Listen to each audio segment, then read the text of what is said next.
그리고 고3이면은 악기를 배우고 이러는 거는 사실은 늦었어요. 악기를 배울 때는 어릴 때 시작해야 된다는 게 정설이긴 하거든요. 늦었다고 해서 안 되는 건 아니고요. 유명 기타리스트 중에서 아, 성인 된 다음에 기타 늦게 잡은 사람들도 많긴 하거든요. 근데 그거는 극소수예요. 선천적인 재능이 있었는데 자기가 안 하고 탱자탱자 하고 있다가 나중에 이걸 해보려 하고 있는데 왜 남들은 어려운데 난 이렇게 쉽게 되지? 막 이런 경우들이거든요. 노력으로 정열로 그 늦게 시작하신 걸 커버를 하셔야 되는데 기왕 늦었으니까 천천히 느긋하게 서두르지 말고 좋아하는 거 차분차분 하시는 게 좋을 것 같아요. 딴따라 씨, 돈 없으면 음악도 못하냐? 돈 참네. 막 음악을 시작한 피렘이다. 이분 같은 경우는 이제 직접 시작을 해서 실전으로 뛰어드신 경우인데 요 정도 단계에 계신 분들은 다 같이 들어두시면 좋을 것 같아요. 곡이 완성돼서 그저께 녹음을 하러 녹음실에 갔었다.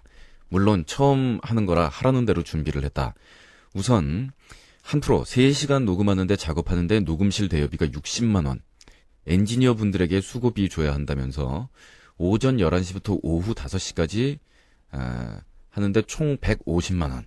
근데 문제는 이거다. 우리는 3명이 합숙을 해서 음악을 만든다. 막내는 고3, 나랑 친구는 23.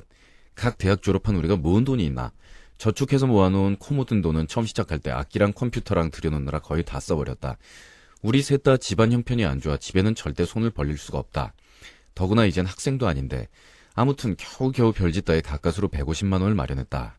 그래서 갔더니만 우리가 어떤 장비를 준비하지 못했다고 한 채널로 몽땅 뽑아낼 수밖에 없다고 했다. 솔직히 잘 알아들을 수 없었지만 무지 안 좋은 얘기인 것만은 확실했다. 그래서 우리는 그럼 그걸 준비할 때까지 기다려달라고 준비되면 그때 녹음을 하겠노라고 했다. 그러면서 속으로 계속 그건 또 얼마나 비쌀까?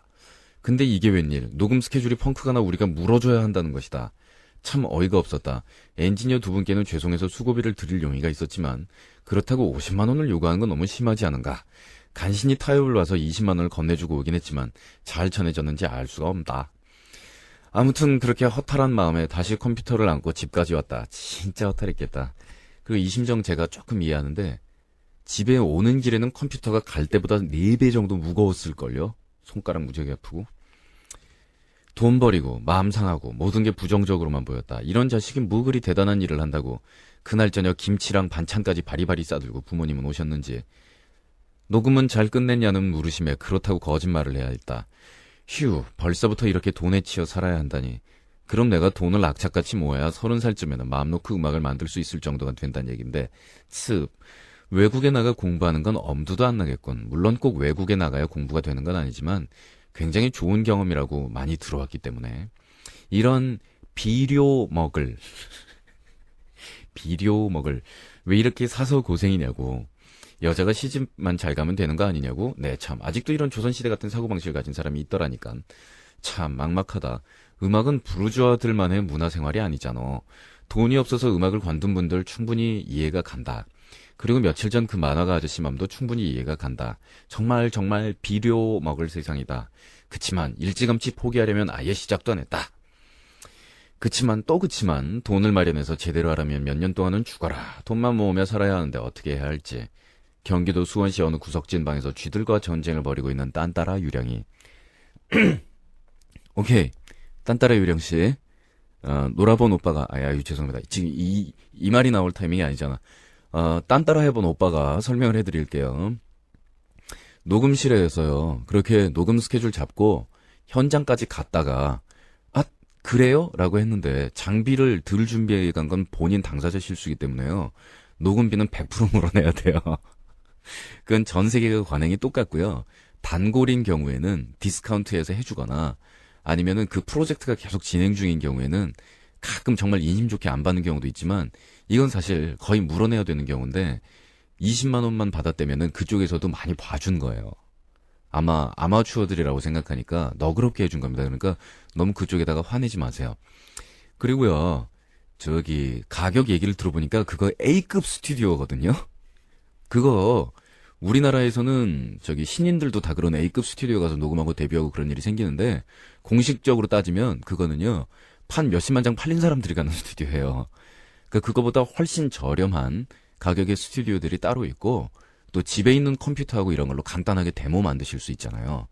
그러니까 이 돈은 우리 딴따라들이 되는 게 아니고 물론 본인이 절약해서 번 돈 가지고 자기판 제작해서 하면 유리한 점도 많기는 해요.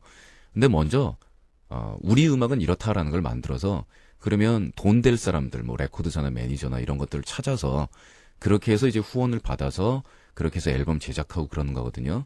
자기가 자기 돈 들여서 제작하는 방식이 나쁘지는 않다고 말씀드렸어요. 그럴 수만 있으면. 근데 뭐 그렇게 할 수 있는 사람이란 아시다시피 우리 딴따라들 중에서는 거의 없으니까.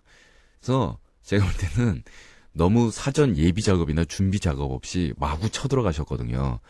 그리고 인터넷 같은 데 뒤져보시면 이런 같은 입장에 처해 있는 분들이 정보도 교환하고 있고요. 싼 스튜디오나 데모 만드는 법들 뭐 이렇게 해서 다들 하고 계세요. 그러니까 정보를 좀 구해서 차분차분 다시 시작해 보시고 제가 볼 때는 돈 없으면 음악도 못하냐라고 그쪽에다가 지금 열이 받으실 그쪽이 문제가 아니거든요. 정보 부재, 준비 부재니까 다시 한번 준비하셔서 차근차근 해보시기 바래요. 그리고 뭐 음악을 해보시고 데모나 이런 거를 만들었는데 이거 음악 괜찮다라고 생각하시면 뭐 저한테도 보내보세요. 그러면 저도 뭐 이렇게 주위에 아는 사람들은 있으니까 이거 우리 방송국 앞으로 이상한 애가 하나 보낼걸랑? 근데 죽인다. 이거 어때? 하고 제가 주위에다 소개도 하고 그럴게요. 자이 이 타이밍에서 음악을